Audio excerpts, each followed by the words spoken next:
কারণ তারা তখন করে কেস খেয়ে বসে আছে, বুঝে গেছে এটা করে কোনো লাভ হয়নি। আর ওই বয়সে আমি তুই বুঝবো কি করে যে আমরা এখন কেস খাবো? আমরা তো ওটাই করবো। আমার বউ যখন আমার ছেলের কথা বলে তখন আমি আমার ছেলের কথা বলে প্রথমে জানো এটা করেছে, আমরা কি বলছো, লেটে রান করছে। আমি জানি খুব ভালো করে এটা আমার এটা বিরাট টনটনে জ্ঞান যে শিলাজিৎ তুমি সবকিছু করনি। প্রথম আমি প্রেম করেছি বলে সমাজের ইকোসিস্টেমটাও বেঁচে আছে। অনেকে পারেনি করতে, সে কাজগুলো কে করে যাবে বাবা?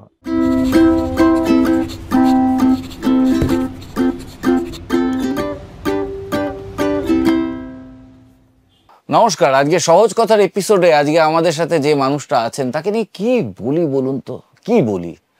সে আমাদের ছোটবেলার আইকন, সে আমাদের স্টাইল আইকন। তার গান নিয়ে আলাদা অধ্যায় রচনা হয়।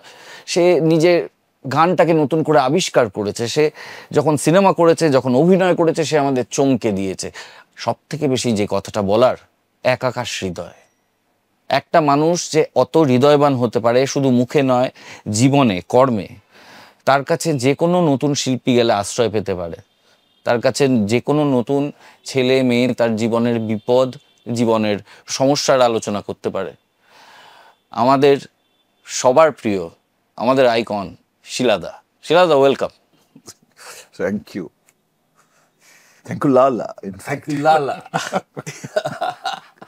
শিলাদা তো আছেই, কিন্তু আরেকজন অতিথি ওই যে আমাদের কুট্টুস, শিলাদার গায়ে গন্ধ পেয়ে শিলাদার চারপাশে ঘুরঘুর করা শুরু করে দিয়েছে। ও তো আমি আসার পর থেকে যেভাবে ওয়েলকাম করছে, হ্যাঁ, ও থাকবে মাঝে মাঝে মনে। তোমার বাড়িতে এই মুহূর্তে কজন শিলাদা? আমার বাড়িতে 4টে, পাড়ায় 4টে, আর গ্রামে একটা ছিল, ওটার একটা জুড়ি খুঁজছে। দেশের বাড়ি নিয়ে তো কথা হবেই শিলাদা, কারণ তোমার দেশের বাড়ি আমার অত্যন্ত প্রিয় জায়গা। সেখানে আমি একাধিকবার ঘুরতে গেছি, তোমার নৌকোর জন্য গেছি। তো কিন্তু দেশের বাড়ির কথায় পরে আসছি, চলে যাই শৈশবে, একদম উত্তরে, মানে উত্তর কলকাতায়। সব বদমাইশিগুলো যেখান থেকে শুরু। তো তোমার উত্তর কলকাতার শৈশবটা নিয়ে একটু বলো। তো কলকাতাটা মানে যেখানে আমরা থাকতাম, বিকেপাল এভিনিউর ওপরে আমাদের বাড়িটা, 9 নম্বর বিকেপাল এভিনিউ। তাই এদিকে 1 নম্বর থেকে শুরু হতো সব অড নাম্বারসগুলো, আমাদের এখানে 1, 3, 5, 7, 9 এরকম করে ওইদিকে ঠিকানাগুলো যেত। তো বিকেপাল এভিনিউটা কোথায় অবস্থানটা, বা মানে এদিকে হচ্ছে রবীন্দ্রনাথ, জোড়াসাঁকো, একটু এদিকে গেলে গিরিশ ঘোষ, আর একটু সোজা গেলে বিবেকানন্দ, আর আমার বাড়ির পেছনে মিঠুন চক্রবর্তী। মানে এই বেষ্টনীর মধ্যে, আর একটু এগুলো নিমতলা ঘাট। জোয়াগান সম্বন্ধে একটা মজার কথা মনে পড়ে গেল, উত্তর কলকাতা বলছি বলে। পাড়া তো প্রচুর ফচকে ছিল, আর ফচকেমিটা আমরা বড়দের থেকে শিখতাম, মানে কি করে ফচকেমি করা যায়। একটা ফচকেমিটা যেটাকে বলতো, actually it was a practice of alternative thinking. যে রোজই তো এক জিনিস শুনছো, রোজই তো একরকম জিনিস হচ্ছে, রোজই তো এক ঘটনা ঘটছে, তো তার মধ্যে একটা কিছু এমন কিছু নতুন। এটাতে জানো তো উত্তর দক্ষিণে খুব একটা ফারাক নেই, মানে এটা অ্যাকচুয়ালি পাড়া কালচার। মানে আমি পাড়ার কাকুকে দেখছি একটা দোকানে গিয়ে ঝামেলা করছে, আমার সাদা পায়জামার রং কেন মিথ্যা গেছে। এই ঝামেলাটা করার কোনো কারণই নেই, জাস্ট মজা। এটাতে এই যে অনেকে এইটা করে না, এই মেরুকরণ, অ্যাকচুয়ালি উত্তর এটা ওটা নয়, ওটা ওই সময় পাড়াটাই আমাদের ওদিকেও ধর উত্তর কলকাতায় এটা এক্সটেন্ড করে বড় হচ্ছে, সেটাও তো অ্যাকচুয়ালি অরিজিনাল উত্তর কলকাতা যেমন নয়, এটাও তাই না। সেখানেও কলোনি আছে, রিফিউজি কলোনি আছে, গোটাটা জুড়েই কলকাতা, গোটাটা জুড়েই কলকাতা, এবং গোটাটাতেই আমাদের প্রচুর মিল। সব কিছু মিল নেই। সাউথে আমি তো আগে নর্থে থাকতাম, তারপরে আমি সাউথে এসছি, তারপর সাউথে থাকতে থাকতে দেখছি যে নো, অ্যাকচুয়ালি ডিফারেন্স তো ওখানে না। তো আমাদের ওই 1 নম্বর বিকেপাল এভিনিউয়ের যেখানে, সেখানে মিষ্টির দোকান ছিল, শ্রীকৃষ্ণ মিষ্টান্ন ভাণ্ডার। সেটা আমাদের দাদাদের কাছ থেকে শোনা আর কি, যে রবীন্দ্রনাথ যেদিন মারা গেছেন সেদিনকে ওখানে বসে কিছু ছেলেপুলে আড্ডা মারছিল, এবং রবীন্দ্রনাথ মারা যাওয়ার পরে তো রবীন্দ্রনাথকে চুলোচুরি হচ্ছে বিভিন্নভাবে। জোড়াসাঁকো থেকে ওটা আস্তে আস্তে শোভাযাত্রা যাচ্ছে, প্রচুর ভিড় হচ্ছে। আমরা ওরকম ভিড় দেখেছি কালী পুজোর পর প্রায় 15-20 দিন বাদে ফাটাকেস্টোর কালী বিসর্জন যাবে, সেই দিনটা ওর স্পেশালি ওই একদিনে ওরই খালি কালীটা বিসর্জন যাবে, সেদিন ওই ভিড় দেখেছি, শোভাযাত্রা। তো আগে ওরকম ভিড় দেখেছে, তো ভিড় দেখে ওখানকার যারা বসে আছে কচুরির দোকানের পাশে, তারা আলোচনা করছে কেন এত ভিড়, কিসের এত ভিড়, ব্যাপারটা কি। তখন ওদের মধ্যে একজন ইনফো দিয়েছে, আরে রবি ঠাকুর মারা গেছে। রবি ঠাকুর? কে রবি ঠাকুর? এ কমতে কমতে লিখতো, রবি ঠাকুরকে চিনিস না? বলতে বলতে এই আলোচনাটা চলতে চলতে রবি ঠাকুরের ওনার দেহ আস্তে আস্তে আস্তে আসছে, এসে প্রায় ওইখানে যখন পড়েছে তখন ওর বলছে কি কবিতা লিখতো? বলে কেন ওরা এনেছিলে সাথে করে মৃত্যুহীন জিনিস, মরণে তাহাই তুমি করে গেলে ফিনিশ। রবীন্দ্রনাথ থেকে উঠে বসেছিল ওখানে, এবং ওনার সব ভক্তরা তার গুরুদেব গুরুদেব এটা জোড়া বাগান, এটা জোড়া বাগান, এটা জোড়া বাগান, নিমতলা যাচ্ছে ওখান থেকে শুরু। মানে তো ছেলু কাকু বিকেলবেলা বেরিয়েছে খেলতে যাবো, একটা আওয়াজ কানে না আসার আগে সবারই তো মনে কে আগে গিয়ে পৌঁছবে, আমি না গেলে জয়ন্ত না চলে যায় বা সঞ্জয় যেন না চলে, মানে এইরকম একই সঙ্গেই প্রায় বেরোবো। খেলার সময়ের আগে তো মানে আমাদের চিরকাল আমরা বিফোর টাইম, কেউ অস্বীকার করতে পারবো না আমরা, খেলার টাইম আমরা এভরি টাইম বিফোর টাইম। তো সেই যেতে বেরিয়েছি ছেলু কাকু হরিণঘাটা থেকে দুধ আনতে যাবে, আর এই 5 ফুট ডিস্টেন্স থেকে ফাট করে বোতলটা ছুড়ে দিল। এই বোতলটা শুধু ঘাপকে ধরেছি, বলে ধরালাম, ধরালো আমাকে, বলছিল মানে, আর আমি কাচের বোতল পাঠিয়েছি, আমাদের কিছু করার নেই, আমার মনোযোগ দিয়ে করে বাঁচা বোতলটা। এবং এটা বলার পরে অক্লেশে হেঁটে চলে গেল আর কি, হাসতে হাসতে। তো একটা শিক্ষা দিয়ে গেল যে বোতল যে কোনো মুহূর্তে আসতে পারে তোমার দিকে, শোন রেডি থাকো। তো তুমি জীবনে এরকম কাকুদের কাছে বড়দের থেকে বোতল পেয়েছি, আর নানা রকম বদমাইশির। আর সেই সময় গুন্ডামিটাও তো খুব বেশি করে হচ্ছে। গুন্ডামি মানে সেই সময় গুন্ডামি তো হচ্ছেই, রাজনৈতিক গুন্ডামি, রাজনৈতিক গুন্ডামি হচ্ছে, এমনি গুন্ডামি হচ্ছে।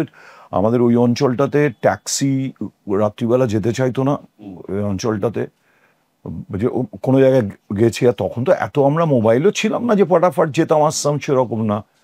আর দাদুর গাড়ি ছিল অ্যাম্বাসেডর, সেই গাড়িটা দাদু তার কাজের জন্য লাগতো মেজরলি। আমরা কাজ করলে আমাদের তো যেমন বাসে বা এটা সেটা সময় করে আসতে হতো, খুব প্রয়োজনীয় ট্যাক্সি, তো ট্যাক্সি আসছে, এরকম ছিল।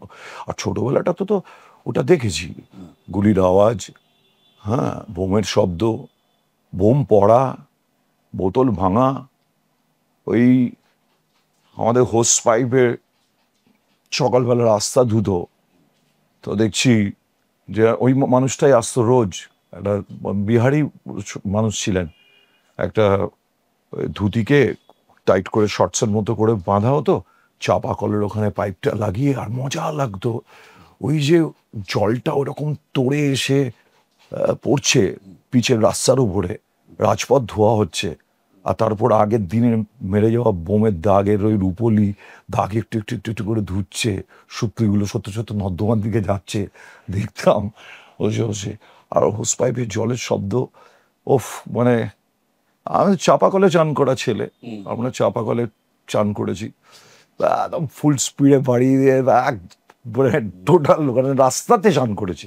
এবার কাকা দাদাদের কথা হচ্ছে, সেখানেই তোমার পাড়াতেই আরেকজন দাদা ছিল, যার প্রথম ডিরেক্টর আবার তোমার বাবা, সে টেনিদা করেছিল, গৌরাঙ্গ চক্রবর্তী। আমার কাকা বলতো, ছোট কাকার বলতো। সে পরবর্তীকালে আমাদের গুরুদেব মিঠুন চক্রবর্তী। প্রি মিঠুন চক্রবর্তী যুগের কথা কিছু বলো। গৌরাঙ্গ কাকুকে কিভাবে পেয়েছো? তারপর মিঠুনই পেয়েছি, হ্যাঁ, প্রিমিঠুনই পেয়েছি। প্রিমিঠুনটা একদম মানে পুরো পাড়ার, যেমন তুই পাড়ার যেমন পাওয়ার। আর আমার সঙ্গে গৌরাঙ্গ কাকু ন্যাচারালি অনেকটাই gap. So my thing was basically observing this character. আমি সমস্ত আমাদের পাড়ার, কেবলমাত্র গৌরাঙ্গ কাকু নয়, আমার পাড়ায় যেমন স্বপন কাকু একটা হিরো ছিল, দারুণ ঘুড়ি ওড়াতো, মানে স্বপন কাকু ঘুড়ি ওড়াতে উঠলে বাকি সব ঘুড়ি গোটাতে শুরু করতো, এমন ঘুড়ি ওড়াতো। স্বপন কাকু ওয়াজ মাই হিরো। স্বপন কাকু কোলে পিঠে আমি বড় হয়েছি। কাজল কাকু ওরকম স্পোর্টসম্যান আমি দেখিনি, সব কটা হকি, ফুটবল, ক্রিকেট, এবং এমন, এটা অনেকে জানে না, আমি জানি না, এখন লোকে আমাদের এখন তো, তখনও সব ছিল না, ভিডিও করে রাখা ডকুমেন্ট হিসেবে রাখা যেত।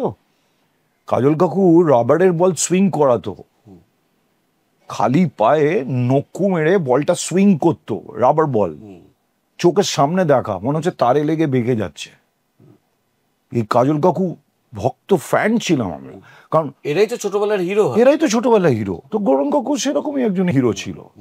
এবার কাজল কাকু ছিল স্পোর্টস হিরো, শ্রবণ কাকু ছিল ওরকমই একটা স্পোর্ট ঘুরে উঠছে, কি সেতু কাকু ছিল যে নাটক অভিনয় করে, গৌরব কাকু ছিল এই এর পেছনে লাগা, ওর পেছনে লাগা, তখন গলা এরকমই ছিল, এখন অনেক গলাটা একটু এই ডিফারেন্সটা হয়েছে। সেটা বিরাট অনুশীলন করে, মানে এই মানুষটার কাছ থেকে কথা ভাবলে একটা ইন্সপিরেশন পাওয়া যায়। মানে আচ্ছা, তো উনি পাড়া ছাড়লেন কেন? পাড়া ছাড়ার তো একটা কারণ, আমরা খুব ছোট তখন, আমাদের অত জ্ঞানও নেই। আমাদের কাছে এটাই আমার বড় ছিল যে গৌরাঙ্গ কাকু বম্বে গেছে। আমরা যখন জানতে পেরেছি গৌরাঙ্গ কাকু বম্বে গেছে, তো আমাদের কাছে তখন সেটা। কিন্তু ঘটনাটা যেটা ঘটেছিল সেটা হচ্ছে যে গৌরাঙ্গ কাকু তো যোগ ছিল, নকশাল এর সাথে যোগ ছিল। কতটা কি, কতটা অ্যাক্টিভ নয় সেটা আমার পক্ষে বলা সম্ভব নয়। আমার খুব একটা আলোচনাও বাড়িতে এটা নিয়ে খুব একটা কখনো হয়নি যে এটা মনে থাকবে। কিন্তু আমার যেটা মনে হচ্ছে ইট ওয়াজ কত সাল, কোন সাল আমার তখন লেট 60s? 5-6 বছর বয়স, বুঝলি। মানে আমি 65 বর্ন, তার মানে 71 এইরকম সময়ে গৌরাঙ্গ ছিল। কারণ গৌরাঙ্গ যখন, আমার মনে আছে এটা আর একটা কারণে, যে আমরা মানে যারা মোহনবাগান সমর্থক, তো আমরা সেই সময় একটা বিভৎস কেস খাচ্ছি, মানে টিল 75 75 সাল পর্যন্ত গোলের পর গোল, এমনকি 5 গোলও খেলে, যেটা এখন যাচ্ছে ওই ফেজটা চলছিল। 6 বছর লিগ ইস্ট বেঙ্গল নিয়েছে, 5 বছর সিল্ড, এরকম। এই অবস্থাতে ওই 15 সেকেন্ডের গোলটা আকবরের, ওই যে কি ছকে কিভাবে গোলটা হয়েছিল, 70 মিনিটের খেলা, 1 সেকেন্ড ওইটাই গোল, বাকিটা ইস্ট বেঙ্গল। এবং গগনে গগনে বলার হচ্ছে প্রদীপ চৌধুরী এরা। ওই দিনকে ওটা ডেফার টেলিকাস্ট হয়েছিল, এবং আমার মনে আছে এদিকে ডেফার টেলিকাস্ট হয়ে তখন গৌরাঙ্গ কাকু একটা ট্যাক্সি করে আমাদের বাড়ির সামনে এসে দাঁড় করালো। আমরা দাঁড়িয়েছিলাম বারান্দায়, মাকে বললো বৌদি আসছি, হ্যাঁ আমি বলছি ট্রেন ধরতে যাচ্ছে। সো ইট ওয়াজ 76 যখন গৌরাঙ্গ অলরেডি মুম্বাই চলে গেছে, পুনে ফিল্ম ইনস্টিটিউট থেকে পড়াশোনা করছে। মৃগয়ার জন্য এসেছে নাকি? মৃগয়ার জন্য এসেছে সম্ভবত। তো মৃগয়ার তো মনে আছে যখন প্রিমিয়ারের জন্য, পুজোর দিন সেটা, বুঝলি। আর ওই সময়টা এত ভালো লাগে না, মানে রাহুল তুই ভাব না, যে তুই জানিস না, আমরা জানি না, আমাদের পাড়ার কিছু ছেলেপুলে আছে যারা আমাদেরকে ফলো করে আমাদেরকে ওরকম ভাবে, তার কাছে ফিডব্যাক পাই। মানে প্রত্যেক কটা কিয়স্কে গৌরাঙ্গ ছবি, মৃগয়া, ওই মুখটা খালি একটা দিকে মমতার শঙ্করের মুখ, মমদির, আর একটা দিকে মিঠুন চক্রবর্তী। আর ওই যে গুনছি আমরা, 1, 2, 3, 4, 5, এতগুলো, বুঝতে পারছিস? মানে ও একটা মডেলিং করেছে, ছবি তুলেছে, কোথাও একটা পেজে একটা ফুচকাওয়ালা সামনে দাঁড়িয়ে ফুচকা খাচ্ছে, সবাই একটা শুটিং শার্টিং এরকম কিছু একটা হবে সেরকম টাইপের। তো এইসবগুলো তো খোঁজ রাখতাম, ন্যাচারালি একটা ওই ছিল। কিন্তু ওই প্রি মিঠুন টাইমটা অনেক পেয়েছি, যেখানে ওর মজা বদমাইশি, আমাদের বাড়িতে এসে যখন দেখছি পড়াশোনা করছে, পেছনে লাগছে। আমাদের বাড়িতে না গ্রাম থেকে তেঁতুল আসতো, তো আমাদের তো পাকা তেঁতুলের টকটা মাস্ট, তো ওই জন্যই খালি যত প্রচুর তেঁতুল গাছ ছিল, তেঁতুল আসছে। এবার আসার পরে তেঁতুলটা নিয়ে ওই হাতুড়ি দিয়ে মেরে মেরে তেঁতুলের কাইটাকে একদিকে সরানো হতো, আর একদিকে বিচিগুলোকে, তো প্রত্যেক বিচি লাগতো। আমার স্পষ্ট মনে হয় যে গৌরাঙ্গ দিন এলো, চালুনি ভর্তি করতে হয়ে আমাকে আর ভাইকে দুজনকে এমনি দাঁড় করিয়ে বারান্দার মধ্যে দাঁড় করালো, বলে চুপ করে বসে। আমাদেরকে এমনি দেখা যেত না, মানে এইটুকুনি কার্নিজম নিতে উঠছি না। আমি নাটুই ছিলাম ছোটবেলা থেকে, আমাকে বেটে বট গাছ বলতো আমার দিদি ফিদিরা। তো ওখানে দুজনকে বসিয়ে দিয়েছে, দিয়ে সেতু বলে ডাকলো, সেতু কাউকে এলো সামনে, সেতু কাউকে দেখ তো আমার 10 পয়সা পড়ে গেছে, 10 পয়সা পড়ে গেছে নিচে। এবার সেতু কাকু নিচু হলো, ও নিজে একটা, আর আমাদের দুজনকে চালুন দিয়ে ওপর থেকে কাঁপছে বৃষ্টি, মানে তুই পাগল হয়ে হঠাৎ অত তেঁতুল বিচি পড়ছে মাথার উপরে, হাজার। তো এই বদমাইশিগুলো, এই প্র্যাঙ্কগুলো করতো, কি করতো, মানে কত ঘটনা বলবো তোর। ষাঁড় শুয়ে আছে পুজোর সময়, নিমেষের মধ্যে এদের মধ্যে কথাবার্তা চোকাচুকি হয়ে গেল, শার্টটা কি হয়েছে। আমাদের ওদিকে প্রচুর বিহারি থাকতো, তারা হেভি ধর্মপ্রাণ। হ্যাঁ, তো ওই জায়গাটা নাড়ু কাকু, ছোট কাকু, গরম কাকু মিলে বসে টুসে একটা সিঁদুর ফিঁদুর লাগিয়ে দিয়ে 2-4টে খুচরো পয়সা ছাড়িয়ে বেনারস সে আয়া হ্যাঁ শিব, লোকে পয়সা ফেলছে, কয়েনের পর কয়েন পড়ছে। এমনকি একটা পুজোতে আমার মনে আছে, স্বপন কাকু, গরম কাকু এরা সবাই মিলে প্ল্যান করেছে, চাঁদা ওঠেনি, ঠিক আছে, চাঁদা ওঠেনি, ভালো করে পয়সা ফয়সা নেই। গরম কাকু, স্বপন কাকু, আমার কাকু ছিল সেক্রেটারি পুজোর, ওই দুয়ের পল্লী দুর্গোৎসব যেটা হয়। ইনফ্যাক্ট গরম কাকু, আমি কালকেই দোয়াঞ্জানা একটা ক্লিপ দেখছিলাম, দেখতে দেখতে দাশুকে বলছিলাম যে ওই সময়টা আমাদের মনে আছে, দুয়ের পল্লীর পুরোনো বিল খুঁজে পেলে পাওয়া যায়, অমিতাভ বচ্চন 100 টাকা আর রেখা 100 টাকা চাঁদা তুলে নিয়ে এসেছিল পুজোর জন্য। দোয়াঞ্জানার সময় গরম কাকু আমরা 100 টাকা করে, মানে আমার খুব ভালো করে মনে আছে। অমিতাভ আমাদের পুজোর চাঁদা দিয়েছে 100 টাকা, রেখা দিয়েছে 100 টাকা। সো তুমি যখন মিঠুন চক্রবর্তীর কথা বললে, তুমি তোমার জোড়া বাগানের কথা বলছো, তুমি এমন সব কাকা দাদাদেরও কথা বলছো যে যারা মিঠুন চক্রবর্তীর ইকুয়াল ছিল, মানে অন্যান্য বিষয়ে, নানা রকম বিষয়ে তারা মানে মিঠুন চক্রবর্তীর মতনই হয়তো ট্যালেন্টেড ছিল। মানে একজন ক্রিকেটার হতেই পারে। ইনফ্যাক্ট কাজল কাকু ফার্স্ট ডিভিশন ক্রিকেটে, আমার বাবাও 7 বছর ফার্স্ট ডিভিশন ক্রিকেট খেলেছে, কিন্তু কাজল কাকু যেমন কাস্টমসে ক্রিকেট, হকি, ফুটবল তিনটেই খেলতো এবং আজ পর্যন্ত স্কটিশ কলেজের বেস্ট অ্যাথলিট। একই কলেজে পড়তো কাজল কাকু, গরম কাকু, এবং কাজল কাকু was like, he was a very good sportsman. মানে তখনকার দিনে তার, এমনকি তুমি যখন অভিনয়ের কথা বলছো, আগে এলো কিন্তু সেতু কাকুর নাম, সেতু কাকুর নাম আসতো আগে। ঠিক তেমনি যখন সেতু তুমি কাকুর বড় নাম হচ্ছ, নিশ্চয়ই গানে তোমার নাম আগে আসেনি। চান্সই ছিল না। তুমি তাহলে গানের কথা ভাবলে কি করে? কারণ শিলাদা, তুমি যে ধরনের গান দিয়ে শুরু করেছো কেরিয়ার, বা যে ধরনের গান তুমি গাও, তার কোনো প্রেসিডেন্স ছিল না, তার কোনো পূর্বসূরি ছিল না। তাহলে খালি বাবার কয়েকটা লেখা যেগুলো সুর করেছিল বাবার এক বন্ধু, ওইখানেই থাকতেন তিনি, ওই বিদেশি টিউনগুলোকে একটু ভেঙে ভেঙে টিউন করতেন, তারপরে কথা বসানো। আমার আসলে হয়েছে কি, ছোটবেলাটা কি বললো না সেতু কাকুদের, মানে আমাদের সময়টা কিরম কেটেছে, তুই তো আমার থেকে কত ছোট হবি, একটু ঝলক তোরাও পেয়েছিস, কিন্তু আমাদের একটু বেশি পেয়েছিস। সেটা আমাদের পাড়াতে 3-4টে অ্যামেচার থিয়েটার গ্রুপ ছিল, আমার এই প্রতি বাড়িতেই পাড়াতে। আমার বাবাই একজন ডিরেক্টর ছিলেন। তাহলে প্রতি পাড়াতে 3-4টে অ্যামেচার গ্রুপ ছিল, এবং দোজ অ্যামেচার গ্রুপ আমাদের ছোটবেলাতেও আমরা কিছু বুঝতাম না ঠিক কথা, কিন্তু এটুকু তো বুঝতাম, একটা কোয়ালিটি অফ দ্য থিং সেটা বুঝতে তো শিখেছিলাম, একটা রুচি তৈরি হয়েছিল। তাতে যখন আমাদের লোকাল টিমগুলো, অ্যামেচার টিমগুলো নাটকটাকে প্রেজেন্ট করতো, সেটা ওয়াজ ভেরি প্রো। এবং ওটা যখন গোটা বছরের প্রস্তুতি নিয়ে নাটকটাকে মঞ্চস্থ করা হতো যেভাবে, যে ক্যাম দিয়ে, হ্যাঁ, এবং তার জন্য রেওয়াজ, রিহার্সালি, এটা কিন্তু আমার মধ্যে ছোটবেলা থেকে আমি ওই সঙ্গটার মধ্যে ছিলাম। তারপর যাত্রাপাড়া বুঝতে পারছিস আমাদের, এবং অ্যাক্টার্স, মানে আমি তো দুজন বাড়ির সাথে ধর আমার কাকা,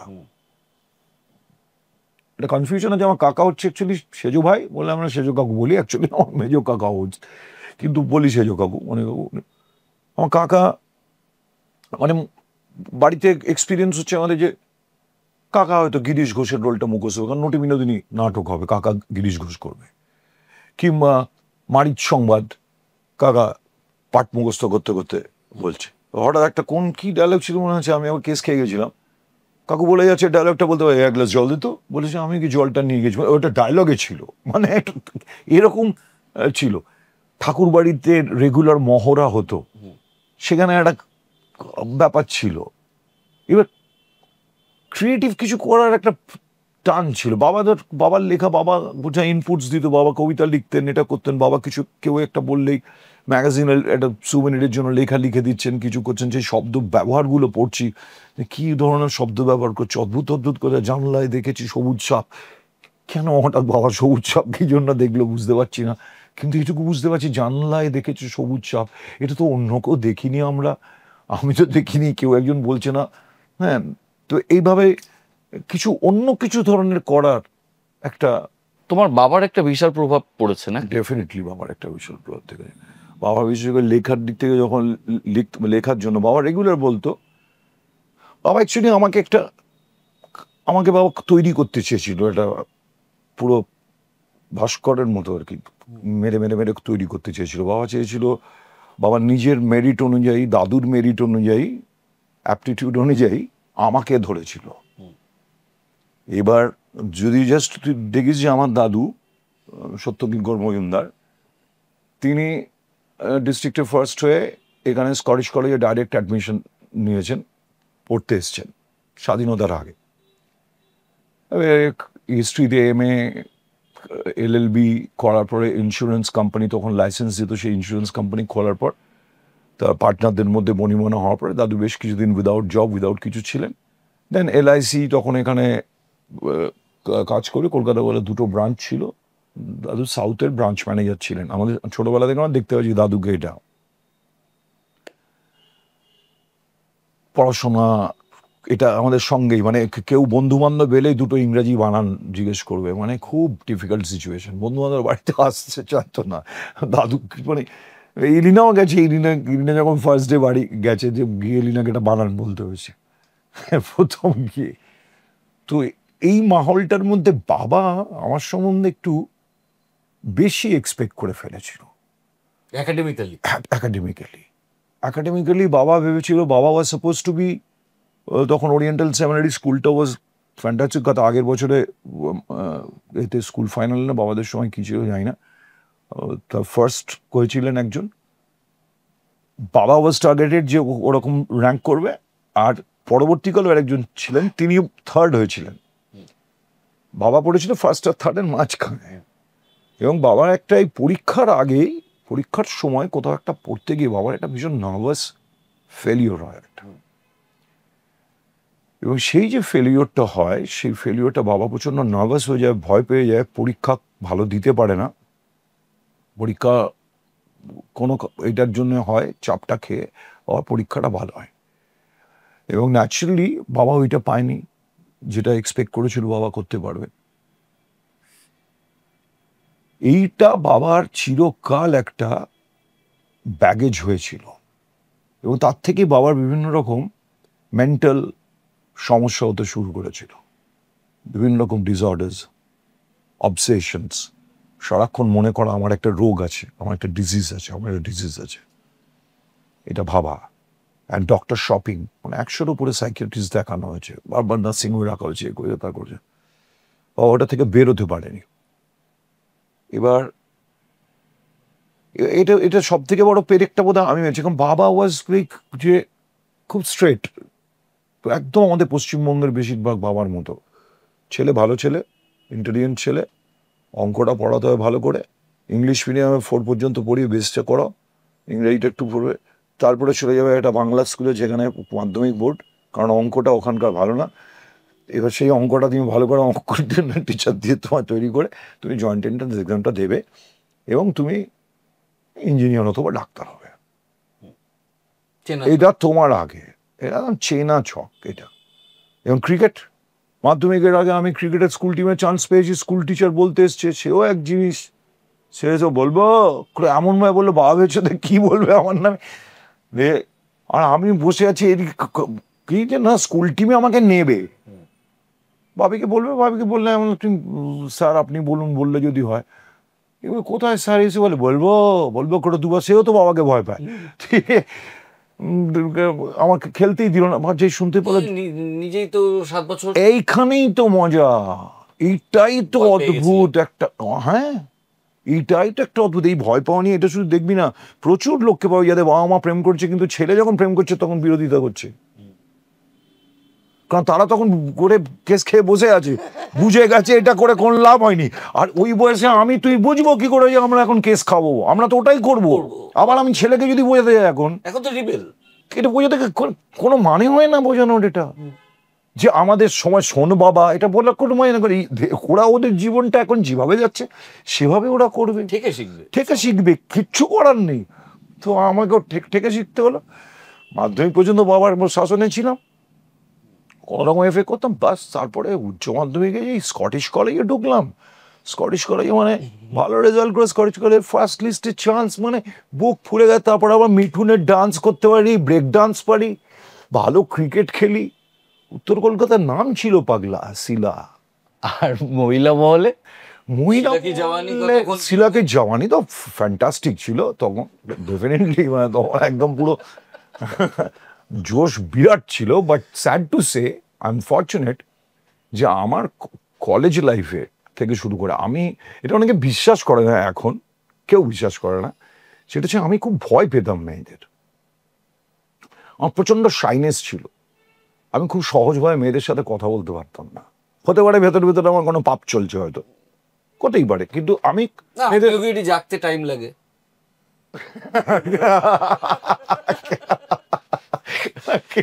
কিন্তু আমি বলছি খুব শাই লাগতো। আচ্ছা, মানে আমি তো ছোটবেলায় কোয়েড স্কুলে পড়েছি, হ্যাঁ, কোয়েড স্কুলে পড়েছি, তো আমার পাশে পাশে একটা মেয়ে বসতো, বা ও এদিকে ছেলে মেয়ে মিশে বসে আছে, কিন্তু ছেলেদের সাথে বন্ধুত্ব হতো, মেয়েদের সাথে চট করে গিয়ে কথা বলতে পারতাম না।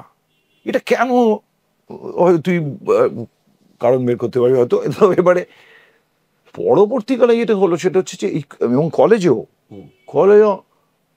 আমাকে হয়তো অনেকে পছন্দ করতো, আমি শুনেছি। আমি হয়তো বাসে করে যাচ্ছি ঝুলে ঝুলে, পেছনের সিটে ইরিনা বসে আছে সামনে, কলেজে বিদ্যাসাগর কলেজের সামনে নামলাম, নামার পরে ইরিনা বললো, দুটো মেয়ে ছিল দেখেছিস? না, না খেয়াল করিনি, পাশে পেছনে ঝুলছিলাম। তো বলছো একজন একজনকে বলছে, চিনিস এটাকে? তো আমি নাকি ওরা চেনে? বলছে হ্যাঁ। মানে এরম ছিল ব্যাপারটা, যে আমাকে চিনতো, আমাকে জানতো, বাট আমাকে দেখে গুন্ডা মনে হতো। আর ইরিনা দিও তখন প্রেমের ফ্রেমে ছিল না, না। তখন তো ইরিনা তো নেই। মানে ধর আমি যখন স্কটিশ কলেজে বলছি, ইরিনাকে চিনি না আমি তো বিদ্যাসাগর কলেজে গিয়ে ইরিনাকে চিনলাম। একটা আর্টসের কলেজে গিয়ে প্রথম দেখলাম যে মানে কেসটা কি করলো স্কটিশ কলেজে, মানে পরিষ্কার খুব ভালো ছেলে স্কটিশ কলেজে গেল, কলেজে গিয়ে বুঝতে পারলো কলেজের স্বাধীনতা কি, এবং বইয়ের পরে এটাও বুঝতে পারলো যে মানে বাবার হাত থেকে অনেকটা নিয়ম বেরিয়ে এসেছি। আর একটা জিনিস সত্যি বুঝে গেল জীবনে, যে ক্লাস না করলেও হয়, ক্লাস না করাও যায়। এটা বোঝা গেল। এবার যেই এটা বোঝা গেল, একদিন দুদিন 3 দিন করতে করতে ক্লাস তো আমার ওখানে হতো না, ক্লাস হতো আমার হেদুয়ায়, ক্লাস হতো অন্য জায়গায়, কফি হাউসে, এটা সেটা, বিভিন্ন রকম খেলাটা জান ছিল, খেলাটা জান। মানে আমি স্কটিশ কলেজ থেকে যখন আমি বুঝলাম স্কটিশ কলেজ আমাকে আর নেবে না, কারণ আমি হায়ার সেকেন্ডারি বিভৎস ঝোলান ঝুলিয়েছি। আমাকে প্র্যাকটিক্যালে ফেল করে দিয়েছিলেন, ফিজিক্সে প্র্যাকটিক্যালে যে স্যার ঠিকই করিয়েছিলেন ফেল, এত কারেক্ট ছেলেকে ফেল করিয়েছে, কারণ আমি কিচ্ছু জানি না। এবং আমি রিফ্লেকশনের এটা প্র্যাকটিক্যাল করতে গেছি, করে পাশের ছেলে দেখে করেছি, উনি এসে দেখে বললেন পিনের দাগটা কোথায়, পিন দিয়েছে কোথায়, পিনের দাগ জেলা যায় না। একটা বয়েলস ল জিজ্ঞেস করলে, তারপরে লাল জামা পরা, সেই জামাটা গোকুল দাস থেকে কেনা 4 টাকার জামা, তখন সেল পাওয়া যেত গোকুল দাসের রান্না পাচ্ছির সেট, তার জামার একটা হাতা ছোট, গলায় একটা তুলসীর মালা, পায়ে হাওয়াই চটি। বাবার গান, মানে ঠিক বাবার গান তো নয়, বাবার কথা আর ভাঙা সুরগুলো নিয়ে ঠিক কবে মনে হলো যে এবার এটাকে একটা কিছু করা যায়? আমি না প্রথম একবার গান সে অর্থে লেখার, আমি বহুকাল আগে একবার, তখন ছোটবেলা ক্লাসে পড়ি, কি হতে কারণ মাথায় একটা এসেছিল, বহুদিন আগে নাকি ছিল ভগবান, ধনুকে টান দিয়ে ছুড়ে দিত বান, কথা নাকি শুনে তার সব হনুমান, যুদ্ধের ক্ষেত্রে দিয়ে দিত প্রাণ। খুব সাদামাটা। দাতা ছিল ত্রাতা ছিল করে দিত দান, প্রজারা তাকে কত করে সম্মান, তবু সীতা সতী কিনা করতে প্রমাণ, প্রজাদের অনুরোধে আগুন জ্বালান। এবার তখন আমাদের খুব ম্যান মেশিন চলতো, সেইটারই ইনফ্লুয়েন্স হতো আমার একটা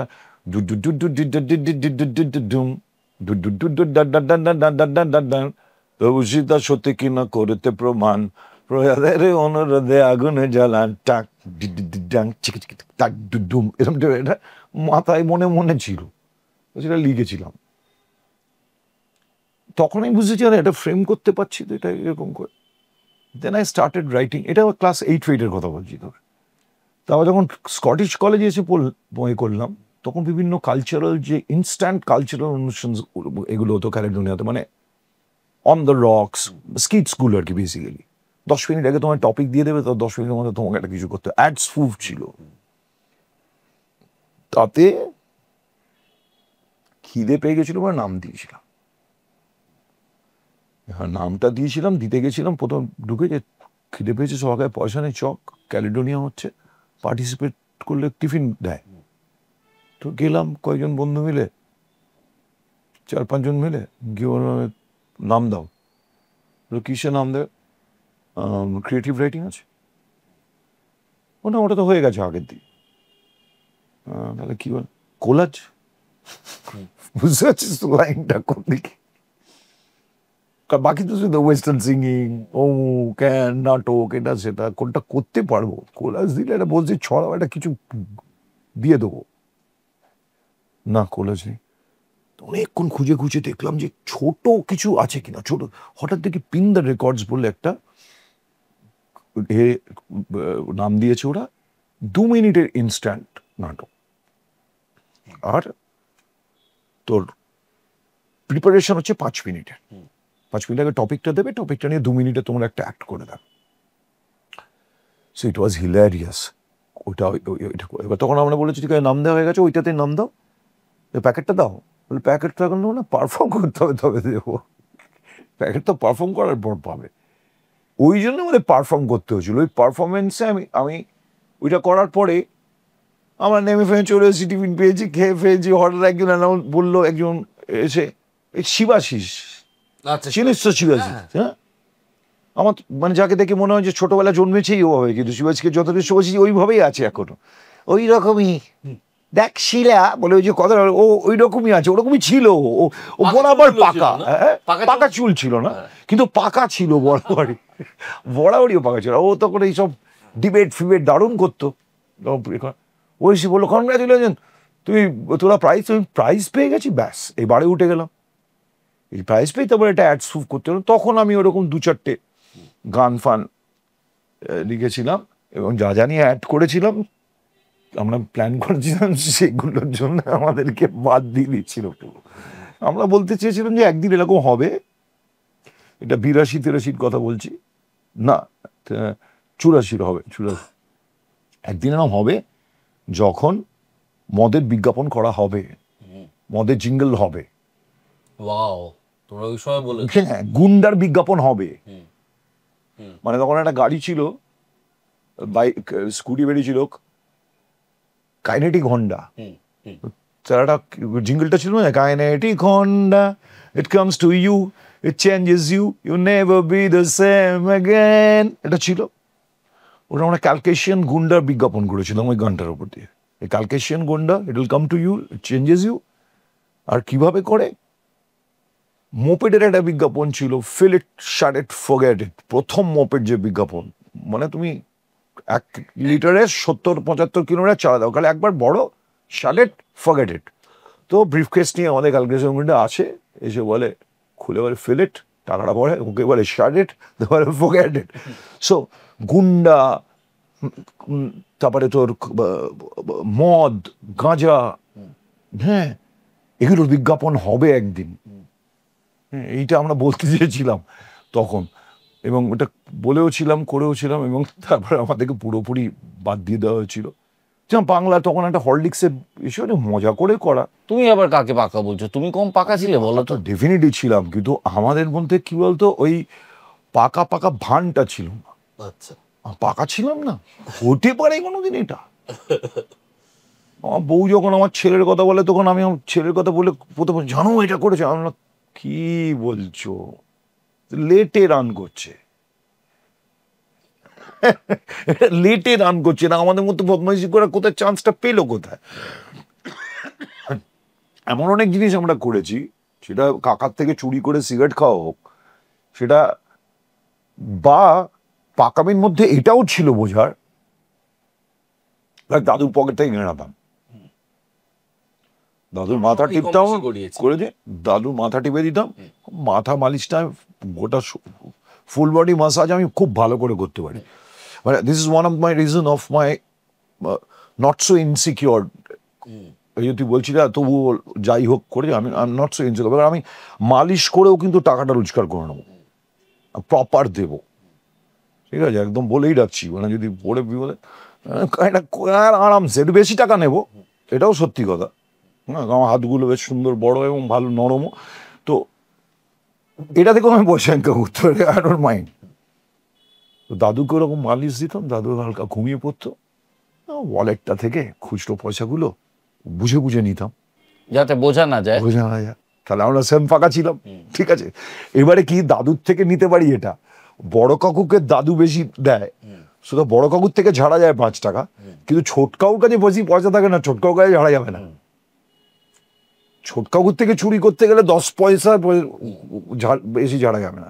কিংবা আজকে রাতে বাড়িতে আমিষ হয়নি, এই সময়টাও দেখেছি, ফলত সেটাতেও পাকামি কাজ করেছি। যেটা কেন হয়নি বলার কোনো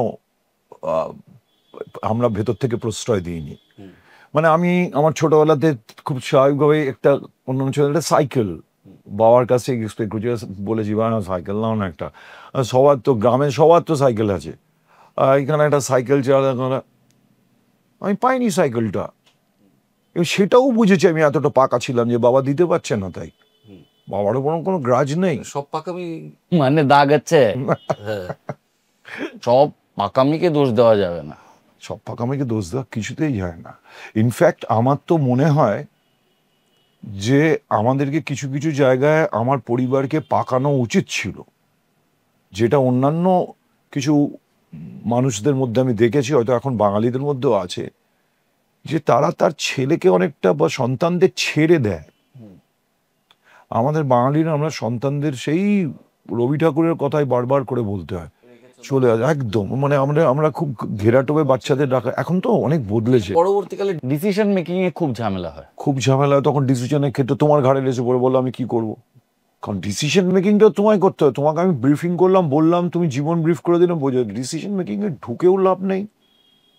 আর বরঞ্চ পাকা, ওই যে বলছি এই জিনিসটা শিখিয়ে দাও। যেমন ধর আমি এই গড়গড়িয়াতে আমার বাড়ি হওয়ার, বাপের বাড়ি হওয়ার সুবাদে ওখানকার প্রতিটা মানুষের মতো আমাদেরও কিছু সম্পত্তি আছে, এবং এইটা কিন্তু একটা মারোয়ারি লোকের যদি হতো তাহলে সম্ভবত আমার যখন বয়স 18 বছর 17 বছর, তখন থেকে আমার বাবা আমাকে বুঝিয়ে দিত যে দেখ এইটা তোর না বিষয়, এটা এইরকম এরকম করে মাপে, এটা তোদের এতটা আছে, তোর ভাগ এতটা, তোর কিছু এই আমাদের এতটা, এটা বুঝিয়ে দিত।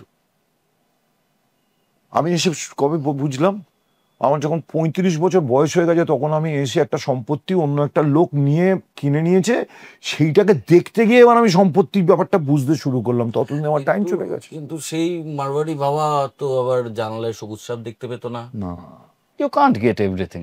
That you are very right, very very right, মানে একদম ঠিক জায়গায় স্ট্রাইক করেছিস যে হ্যাঁ এটা তো পেত না। শিলাদা, এই যে তোমার গান, আমি কি বলতে চাইছি, ধরো তোমার এই যে গান, তার তো কোনো মানে সাপোজ আজকে আমি আমেরিকায় যেতে চাইলে আমার আমেরিকায় যাওয়ার অনেকগুলো রাস্তা চেনা আছে, এই ফ্লাইট ওই ফ্লাইট, জাহাজ এই ওই, কিন্তু কোলাম্বাসের জন্য তো রাস্তাটা অনেক কঠিন ছিল, কারণ সে প্রথম ছিল। ঠিক তেমনই তোমার গানের কোনো প্রিডিসিসার নেই। আমরা যেরকম মেলোডি শুনে অভ্যস্ত, যেরকম কথা শুনে অভ্যস্ত, কথা ততদিনে সুমনদা এসে ভাঙছেন, কিন্তু তা সত্ত্বেও শিলাজিতের গানের মানে কোনো আগে উদাহরণ নেই এই ধরনের গানের। তো যখন তুমি গানগুলো নিয়ে ব্যাংক বানাচ্ছিলে, যখন ইউ আর ব্যাংকিং ইউর সংস, তোমার কখনো ডাউট আসেনি, মনে হয়নি যে এই গানগুলো আদৌ ওয়ার্ক করবে কিনা বা করবে না? দেখ, প্রথম কথা করেছিলাম নিজের করতে জিনিসটা ভালো লাগছিল, ঠিক আছে। এবার সেটাকে টেস্ট করছিলাম নিজের সঙ্গে আগে। এবার আমি একদম অগায়ক একটা মানুষ, আমি স্পোর্টসম্যান, আমি শারীরিক কসরত অনেক কিছু করতে পারি, আমি নাচও করতে পারতাম ভালো, কিন্তু ভালো ওই আর কি, একটা পাড়ায় নাচলে বা লোকে নাচলে আমাকে অ্যাপ্রিসিয়েট করতে পারতাম, কিন্তু গান আমার বাসকা ছিল না কোনোদিনই। আমার বন্ধু বান্ধবরা গান গাইতো, তাদের কাছে গান শুনতাম। আমার মামার বাড়িতে সাংঘাতিক রিচ একটা গানের কালচার ছিল, তারা আমার দাদা দিদিরা সবাই গান গাইতেন, তবলা বাজাতেও, গিটার বাজাতেও, এইসব চলতো। সেখানে গিয়ে যখনই পড়তাম একটা মাহলের মধ্যে গিয়ে সেটা পেতাম, গান শোনার এই ছিল। কিন্তু আমি কোনোদিনই গায়ক ছিলাম, আমি গান গাইবো ভাবিনি, আমি কিন্তু কম্পোজার ভাবতাম নিজেকে, মানে আমি একটা গান দেখলাম যে লিখতে পারছি, ওই যেমন বললাম ভগবান গানটা লিখতে পারছি, কিংবা আর একটা গান লিখতে পারছি, এরকম করে দেখলাম যে আমি তুমি যা জিনিসগুলো আমি জানি আর কেউ জানি না, আমি কথাটা বলতে পারলাম।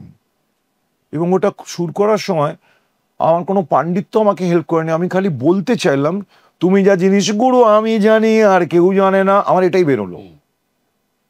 সো দ্যাট ওয়ে আমার গানগুলো বাজলো। ছুটির ঘন্টা আমি বলছি ওই সময় গানগুলো যেমন এটা বলতে চাইছি, কিংবা তোর ঘুম পেয়েছে বাড়িয়া, এটা বলতে চাইছি আমি।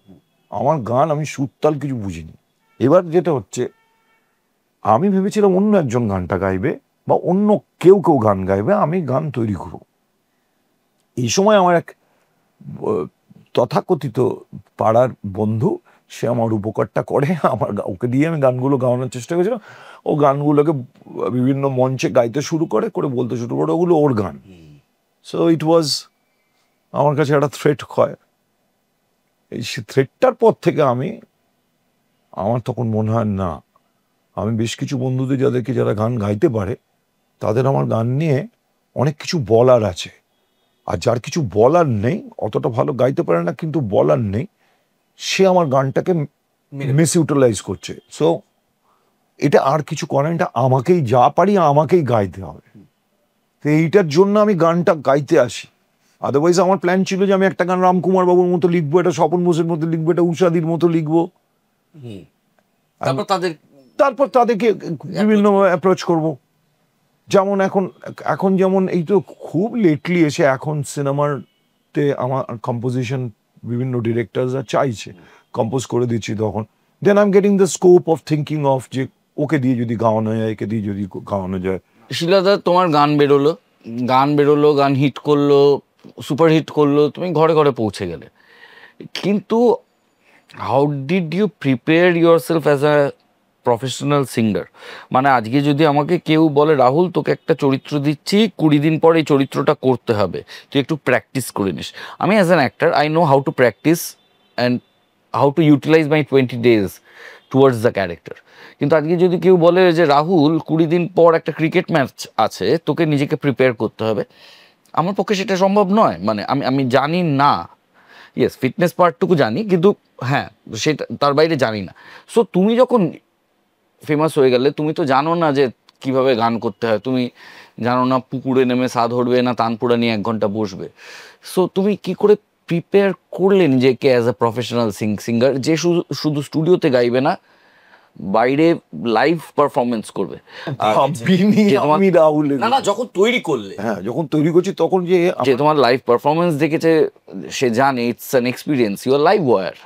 আমার যেটা হয়েছে কি বলতো, আমি যখন প্রথমে আমি এত কিছু বলার থেকে আমার ফার্স্ট মিশন ছিল যে এই ছেলেটি যে আমার গানগুলো নিয়ে, say because of some reason, যেমন এই তো গৌরাঙ্গ আমাদের পাড়ার একজন স্টলওয়ার্ড লোক, তো সে তারও পরিচিতির কাছাকাছি ছিল, তারই সুবিধা নিয়ে সে বেশ কয়েকটি শোতে গান গাইছিল। So it was a big threat for me যে গানটা পপুলার হয়ে যেতে পারে অন্যের বলে।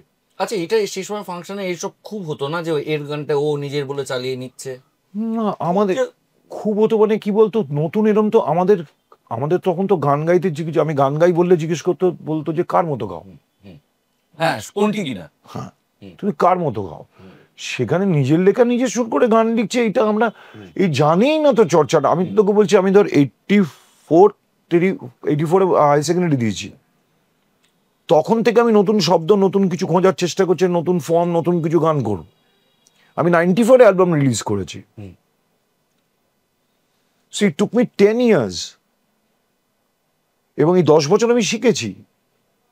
আমি কিভাবে শিখেছি, আমি প্রথমে বুঝলাম যে আমার গলায় আমি কি পারি না, সেগুলো আগে জানলাম, এবং বেসিক জিনিসটা যেটা বাড়িতে একটা হারমোনিয়াম জোগাড় করে, সেটাতে আমি হারমোনিয়াম অন্যের থেকে নিয়ে আসা, এনিওয়ে, তো সেটা করে সা ধরে রাখো ধরে রাখো ধরে রাখো। তখন ইলিনা ছিল আমার একটু ট্রেনার, মানে আমি মনে পড়ছি আর কি, যখন এবার আমাদের বিয়ে হয়ে গেল বা একসাথে বলছি, আমি হয়তো হারমোনিয়ামে করছি, সারে গামা বাদানিসা করছি, ও রান্নাঘর থেকে বলছে নিটা লাগছে না ঠিক মতো। আমি বুঝতে পারছি না, আমি লাগছে না একটা ওপরে উঠবে,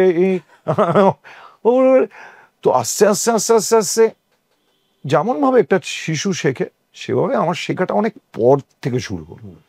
এবং একটা কি সুবিধা হয়ে গেল আমার, মানে এটা সবাই পায় না, আমাদের ফিল্ম লাইনের সঙ্গীতের পায় না, সঙ্গীত ফিল্ম লাইনে তাও পায়, সঙ্গীতে পায় না। সেটা হচ্ছে যে এটাকে কি বলবে, স্টাইফেন্ড।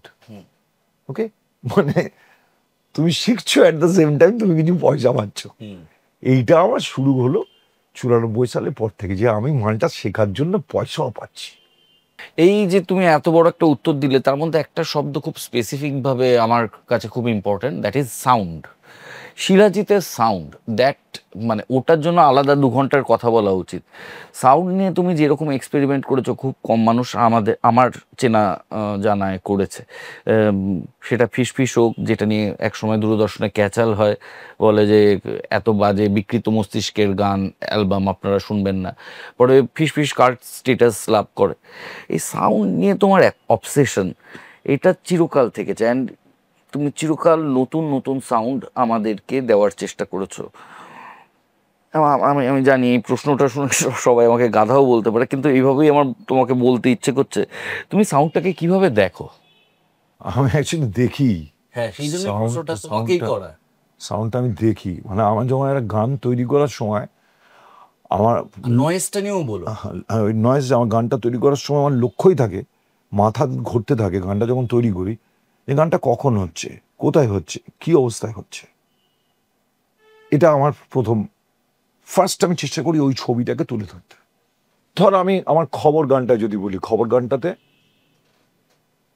আমার যখন গানটা তৈরি হচ্ছে, আমি গানটা তৈরি করছি আমি একটা বাইকের ওপরে, একটা কাওয়াসাকি বাজার, এই 100cc গুলো ছিল, ওটা ছিল আমার, আমি চাকরি করছি তখন ইয়েলো পিএসে। দুপুরবেলার দিকে আমি সেলফেল নেই, ভালো ক্লোজ পাইনি, কিছু একটু ডিপ্রেস লাগছিল, বাকি সবার ওয়েফ হয়ে গেছে, তখন মাথার মধ্যে গান টান চলে। আমি ড্যাশবোর্ডটারও মাথা দিয়ে, আমাদের পাশে ঠাকুর বাড়ি আছে, এখন আর নেই, সেটা প্রমোশন হয়ে গেছে, বিল্ডিং প্রমোশন, ওটা ঠিক ছিল। পাশে একটা জোন ছিল যেখানে না মানে একদম হাওয়া মহল, হু হু করে হাওয়া দিত, আর সূর্যটা চলে গেল পশ্চিমে, তারপর ওদিকটা ছায়া থাকতো, আর ওখানটা গিয়ে আমরা যারা আর কি আড্ডা মারতাম, ওই জায়গাটা একটু রেস্ট নিতাম, সব কথা এসব করতাম। তো আমি ওখানে ওই বাইকটার উপরে আমি শোয়ার কেতা ছিল, তো বাইকের উপর শুয়ে আছি, মাথা দূর থেকে শুনছি যে আমার পাড়ার ফেরিওয়ালাটা সে ডাকছে, এ পুরানা কাগজ সিসি বোতল বিক্রি আছে, এ পুরানা কাগজ।